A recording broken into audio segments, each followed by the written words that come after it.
طلاق واقع ہو جائے گی۔ یہاں پر بنظر سہولت مزید توضیح کے لیے ذیل میں طلاق کی تینوں حالتوں اور الفاظ کنایہ کی تینوں قسموں اور ان کے احکام کا نقشہ بتایا جا رہا ہے۔ رد میں کیا ہے؟ رد سب نہ رد نہ سب، تین قسم کے الفاظ ہیں۔ بعض الفاظ ایسے ہیں جو رد ہیں، یعنی بیوی کے سوال کا رد بھی ہو سکتے ہیں اور اس کے سوال کا جواب کی بھی صلاحیت رکھتے ہیں، سوال کا جواب بھی بن سکتے ہیں۔ بعض الفاظ ایسے ہیں جس سے گالی یا غصے کا اظہار مراد ہے، مقصود ہو سکتا ہے اور طلاق کا جواب بھی بن سکتے ہیں۔ اور بعض الفاظ ایسے ہیں جو نہ سوال طلاق کا رد ہو سکتے ہیں نہ گالی کا احتمال رکھتے ہیں، جیسے رد کے الفاظ ہیں نکل جا، چلی جا، اٹھ جا وغیرہ۔ اگر حالت خوشنودی میں، یعنی خوشی کی حالت میں اگر بیوی سے یہ الفاظ کہے تو یہاں نیت لازم ہے۔ حالت غضب میں، غصے میں بولا تو بھی نیت لازم ہے۔ مذاکرہ طلاق میں بولا، طلاق کا ذکر چل رہا تھا جب بولا تب بھی نیت لازم ہے۔ سب کے الفاظ جیسے خالی ہے، بری ہے، بائنہ ہے، اگر کوئی شوہر اپنی بیوی سے کہے، رضا کی حالت میں کہے تو نیت لازم ہے، غصے کی حالت میں کہے تو نیت لازم ہے، لیکن مذاکرہ طلاق کا ذکر چل رہا تھا اس وقت کہے تو نیت لازم نہیں ہے۔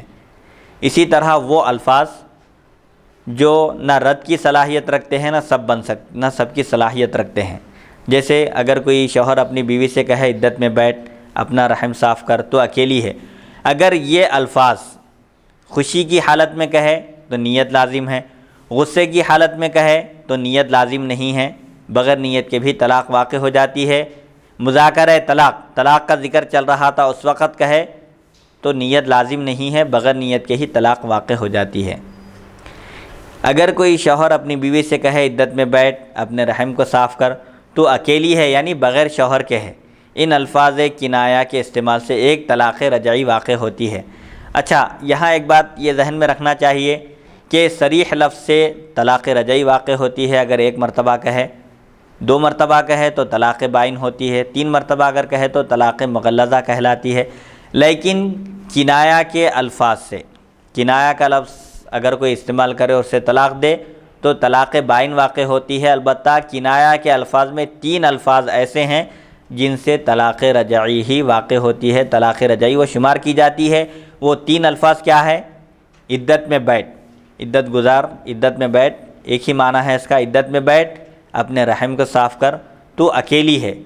یہ کنایہ کے الفاظ ہیں، اس کے باوجود یہ 3 الفاظ ایسے ہیں جن سے طلاق رجعی واقع ہوتی ہے، طلاق بائن نہیں۔ یہ 3 الفاظ مستثنیٰ ہیں۔ البتہ ان 3 الفاظ کے علاوہ دوسرے کنایہ کے لفظ سے اگر طلاق دے تو طلاق بائن قرار دی جائے گی۔ طلاق رجعی جس میں شوہر کو عدت کے اندر بیوی کو رجوع کر لینے کا، اپنے نکاح میں باقی رکھنے کا اختیار رہتا ہے، بوس و کنار کے ذریعے ہو یا قولی ہو یا فعلی۔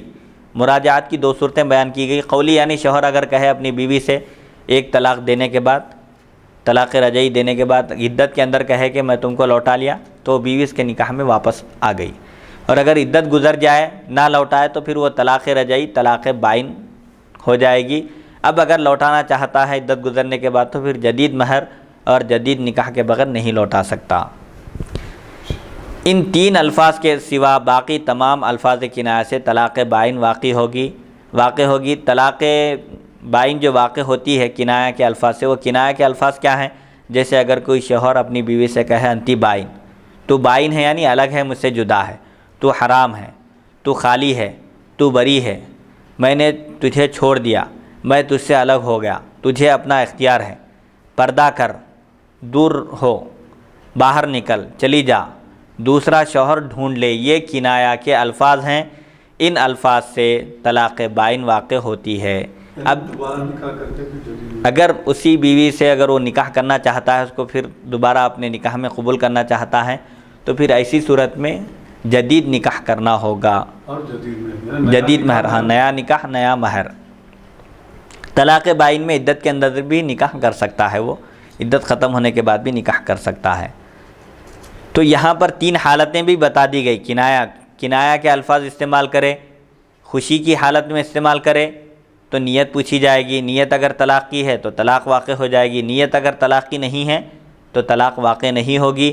اور اگر یہی الفاظ غصے کی حالت میں کہہ رہا ہے تو اس کی بھی وضاحت کر دی گئی کہ نیت وہاں پر لازم ہے. کب؟ جب کہ وہ الفاظ رد کے ہوں یا سب کے ہوں. اگر وہ ایسے الفاظ ہیں جو نہ رد کے ہیں نہ سب کے ہیں تو وہاں پر نیت لازم نہیں ہے، بغیر نیت کے ہی طلاق واقع ہو جاتی ہے.